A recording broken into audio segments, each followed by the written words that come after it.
What's up, you guys? Welcome back to the show. It is a special day because last night a new print showed up, and this is a print I haven't seen large, so I'm excited to unbox that with you. And we're also going to talk about signing that picture, a certificate of authenticity, and how I track my images over time, so I know not only what number in the sequence I'm on, but where all the prints have gone and how much those prints have earned me. So I think that's a really valuable thing to know as a professional photographer, how your print is doing. So we'll go through all of that in today's episode, and I'm going to try and keep this to a reasonable length today. So let's get started.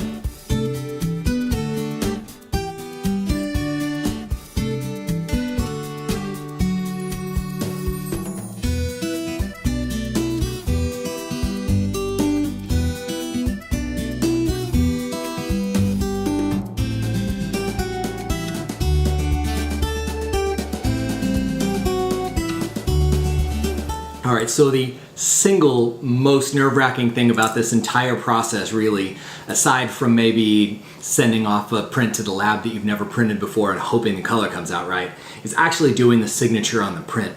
Now, I use these Pentouch markers. They are gorgeous. They're a medium tip, and for these larger canvases, they're just perfect. They're metallic, so I've either got a silver or a gold metallic, so they catch the light really nicely.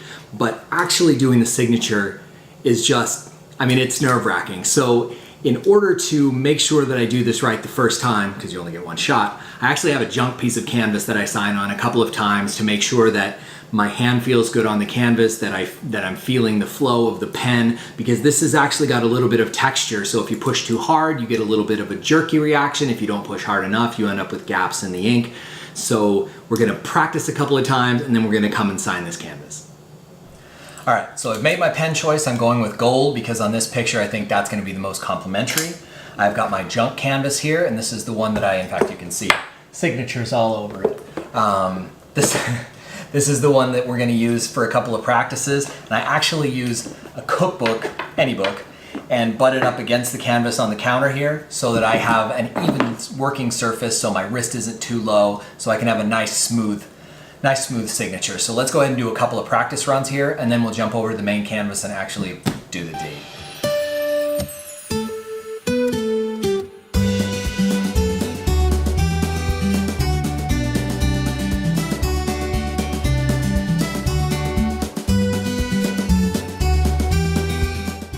All right, moment of truth. Let's go ahead and sign this thing.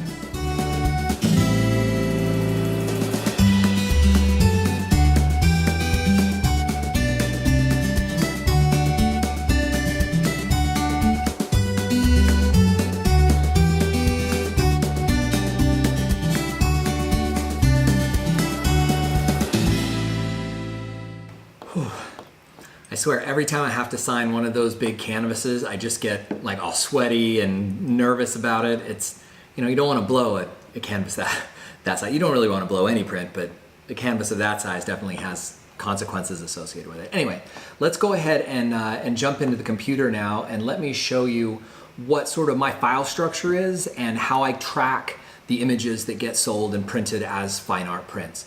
So if we look here in my Finder, what I have is, and I keep this in Dropbox, is a list of our fine art prints, the file name first, and then whatever we titled the image after that, so they're easy to search and find. And then inside that folder, I have a file that I keep all of the master certificates of authenticity. So for every number, so in this case, I have file name underscore and then the number of the certificate of authenticity.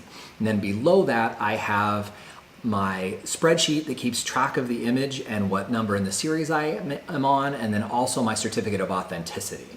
So let's first jump into the certificate of authenticity and take a look at that. So I'll switch over to Photoshop here, which is where I made it. Now inside my certificate, I put a nice border on this. I've been really careful to make sure I'm 1/8 of an inch from the edges so I can have it printed at any print shop or on most printers. And then inside that, I just have some basic information about the image, the title, the date that it was captured, location, date of printing, size, and what the medium is, so whether it's canvas or acrylic or whatever, the file name, the official file name from the camera, and then which edition of this, and in this case this is 3 of 250. Then below that, both Katya and I sign all of the certificates of authenticity. We shoot under the Wanderborn brand together as a couple, that's our thing. And so we, even though it's just Kane that's signed on the image, we both sign the certificate of authenticity. And then you'll see off to the right where I have the logo here, I've got a nice open space below that. And that's because I had a custom embossing stamp made, and I actually stamped the official stamp for Wanderborn for these certificates of authenticity below that, just for one more. I feel like it's an added value to the end client because it does feel official. It feels like an artist put some thought into this, and that it is, you know, an official proof of originality, so to speak. All right, so let's just jump over and take a look at the spreadsheet, because that's really where the meat of what I want to talk about is going on. So in the spreadsheet, I've gone ahead and just entered in some bogus numbers here so you can see how this works. So the date that this was printed, the date the image was sold, which was actually 2 days before I had it printed, who the lab was, what size that image was, my cost, and these are all bogus numbers, so you know, put in your own lab cost for whatever this size is, tax, shipping, list price. Now list price and sales price can be different. For instance, if it's at the gallery or if I have it listed on the website and somebody says, hey, you know, whatever, we work at a different price, or I've issued a coupon or something like that, the actual sales price will go in that second position. Any commission paid, so if there was a gallery involved here and they got a certain cut of this, that would go in here. If there was shipping going away from me, so I have shipping on both ends, shipping from the lab and shipping from me to the customer. And then finally a PayPal fee. If we did the transaction over PayPal, I like to be able to keep track of that. And what that does is it allows me to get a final number, and you can see here when I highlight that, that actually uses all of those figures to come up with my final take on that particular image. And so what this allows me to do over time is keep track of, you know, if I've sold 25 or 30 of this image, I can look up here at my little economics at a glance table that I've built and see how many I've sold, what this total sold price is, what my total earnings were on that. And that gives me a gauge for every image of how valuable that image was for me. And over time, that sort of tells me what my audience is interested in, what people are willing to spend for, sort of where my niche is buying. And so I think it's a useful document to have. I also have a secondary ledger where I do keep track of every sale in a single spreadsheet, so that at a glance at the end of the year or during the year, I can see, you know, how my months have been for photography. But I feel like this spreadsheet is probably the most telling for me. And I keep track of client emails, client addresses, you know, any of that information that I have where I can retarget, remarket, contact them and let them know that maybe I've got a new series from Burma. If they like this monk, maybe they want to check out the new stuff. So in that way, I think this is really valuable, and I'll make this available to you guys in both numbers and an Excel spreadsheet, although I think the Excel might be a bit of a mess because you can't have multiple tables. Anyway, I'll get it to you somehow. I'll put a link down below for that. And I'll also include a PSD file for my certificate of authenticity. Now I can't give away the whole background because that was an iStock image and I can't give it away, but I'll flatten it all down so that it's fine for me to give it to you and you can use it as you see fit. Hopefully it helps you.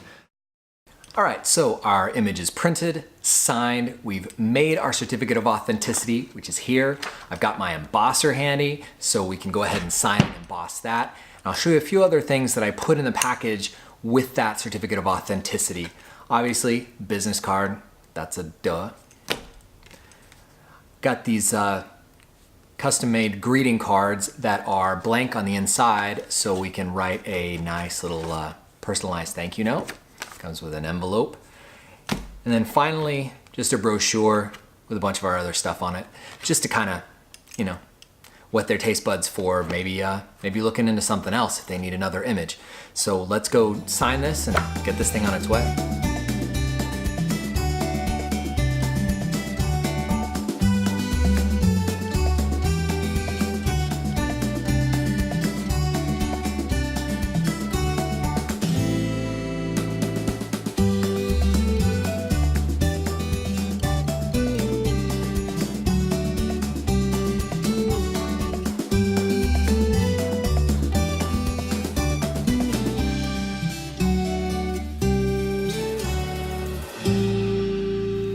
All right, guys, that's all I've got for this episode. Please leave me a comment if I missed anything or if you'd like any clarification.